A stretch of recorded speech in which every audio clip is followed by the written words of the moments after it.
Kementerian Koordinator Perekonomian turut buka suara mengenai duduk perkara status proyek strategis nasional Tropical Coastline. Seperti apa penjelasan Sekretaris Kementerian Perekonomian Susi Wiono Mugiarso? Berikut informasinya untuk Anda.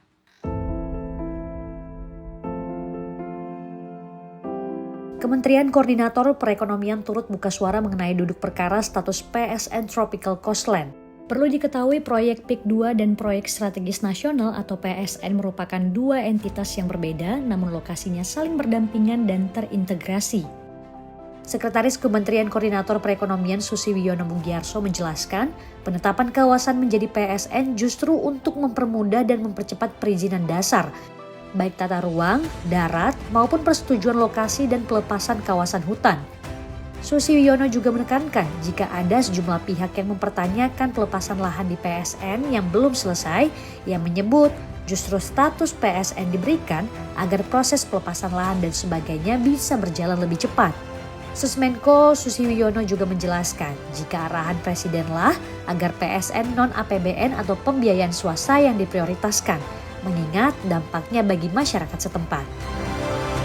Kalau PSN itu tidak perlu seperti KIK karena memang tidak ada insentif fiskal di sana. Setiap proyek masuk ke PSN itu hanya untuk dalam tanda petik mempermudah, mempercepat, memperlancar pengurusan perizinan dasar.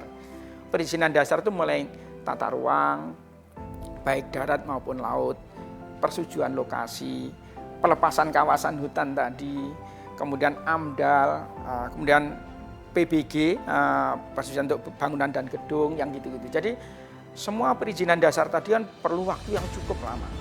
Nah, di dalam konteks PSN itu, proyek masukkan ke PSN lebih banyak supaya ada percepatan untuk pengurusan perizinan. Nah, tadi yang ditanyakan misalkan di PIK 2. Di PIK 2 itu bukan kawasan perumahan PIK 2 itu menjadi tidak. Jadi ada satu kawasan enclave yang memang di situ desainnya untuk eco green, ekoturisme semuanya. Kemudian kawasan yang enclave yang kecil, yang dedicated itulah yang diajukan untuk menjadi PSN. Nah, begitu disetujui untuk PSN, rekomendasinya pasti dari kementerian teknis yang terkait, dalam hal ini waktu itu Kemenparekraf misalkan. Kemudian juga didukung oleh KL-KL yang lain, LHK dan sebagainya. Nah, pada saat prosesnya, ini memang masih mengurus nih perizinan dasarnya, tata ruangnya, pelepasan kawasannya gitu. Masuk PSN itu untuk mempercepat prosesnya tadi. Begitu ditanya, loh ini kan masih belum selesai pelepasan. Lah memang masuk PSN untuk mempercepat penyelesaian tadi. Jadi semua proyek besar yang masuk PSN itu lebih banyak tujuannya untuk percepatan penyelesaian perizinan dasar. Ada yang untuk mendorong kemudahan di dalam dukungan pembiayaan dan sebagainya. Dan Bapak Presiden terutama yang lalu menekankan untuk beberapa PSN baru memang diprioritaskan yang non-APBN. Yang murni dari swasta, yang proyeknya sangat strategis, ada threshold batasan nilainya, kita masukkan PSN tujuannya supaya menyelesaikan masalah-masalahnya. Masalah perizinan dasar supaya lebih cepat.